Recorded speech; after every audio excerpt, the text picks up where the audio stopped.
In honor of Bloomsday, the nation's largest road race, we've titled this week's commentary, Get Up and Run. We're going to touch on when you might need to run, when you might want to run, and when you probably should run.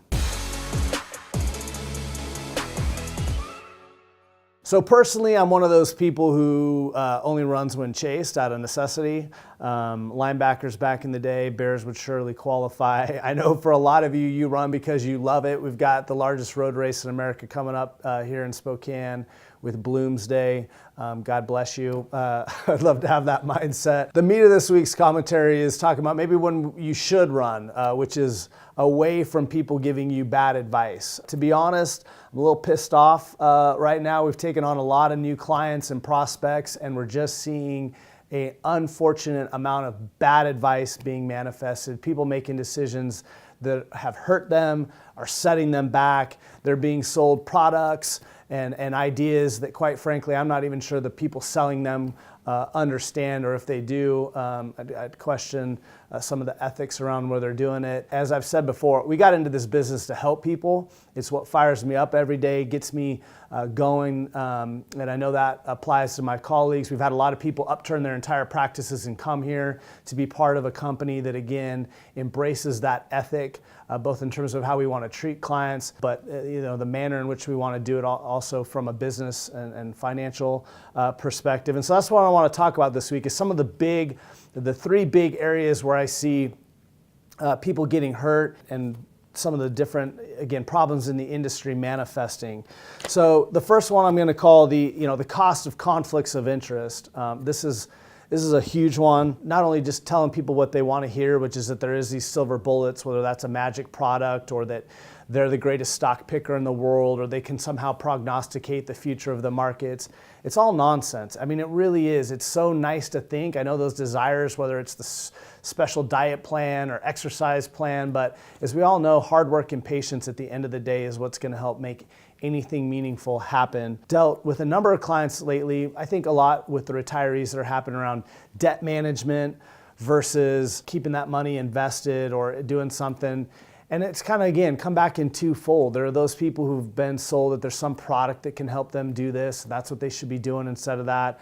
There are other people who are just being told what they want to hear in terms of paying down debts. There are other people who are telling them, hey, I can make you so much money in the stock market. All of that, again, is just so misplaced. What's got to come down to is, again, proper planning, cash management. Is there a way to balance the emotional component to all of us as being an investor and the things that are taxing our minds and our emotions, coupled with the financial obligations and the smart things to do with our money?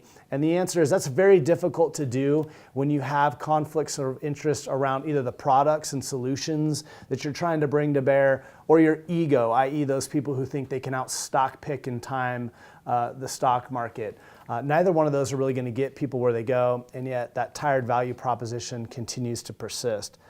The second one is the cost of canned advice, rolling out tired financial plans, static retirement plan structures, account structures. One of the big costs is opportunity cost. And one of the opportunities that gets lost is the ability to create more tax-efficient portfolios. And so we've done a lot with people lately around, have you properly structured your retirement plans to maximize the amount you can put away? Do you understand the trade-offs and how they might apply to you in terms of using Roth versus traditional components? If you're in that distribution phase, are you really being mindful for where you're putting your investments and in what manner you're taking things out from different accounts? These are the places where the rubber meets the road. They're not as sexy as the news headline today that Buffett took a stake in Amazon, but they can make a huge difference in your ability to keep more of your hard-earned money in your own pocket, and a huge area where, again, you can add value for clients. But all that said, if all you know is how to follow a script, you're not passionate about being a practitioner, it's not something that you're probably up to speed on, and something, again, we'd love to help people with. The third one is really what I'll call the cost of cliches. Really poor risk management is what this boils down to. I'm amazed, whether it's from an insurance perspective or an investment perspective, how many people don't know why they own what they own.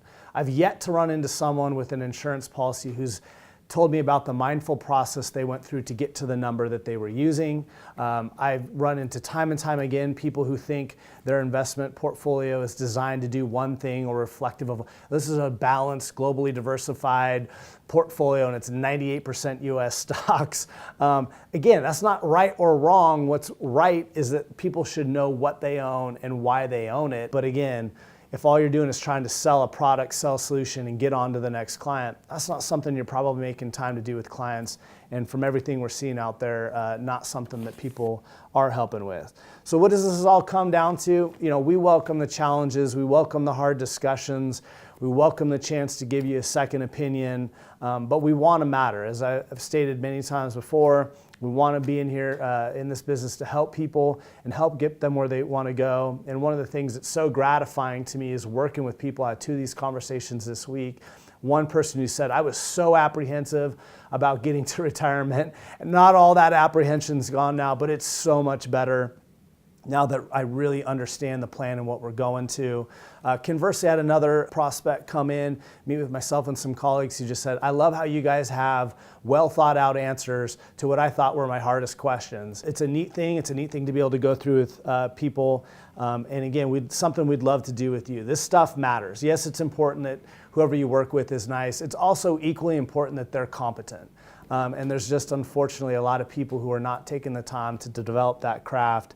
Done right, your dreams can be realized, your goals can be met in time, but if not, we just see too many people who are getting hurt, dreams delayed, and in some cases, things that aren't going to be realized because of improper planning, conflicts of interest that have sold them overpriced products, telling them things that they want to hear but that may not be true.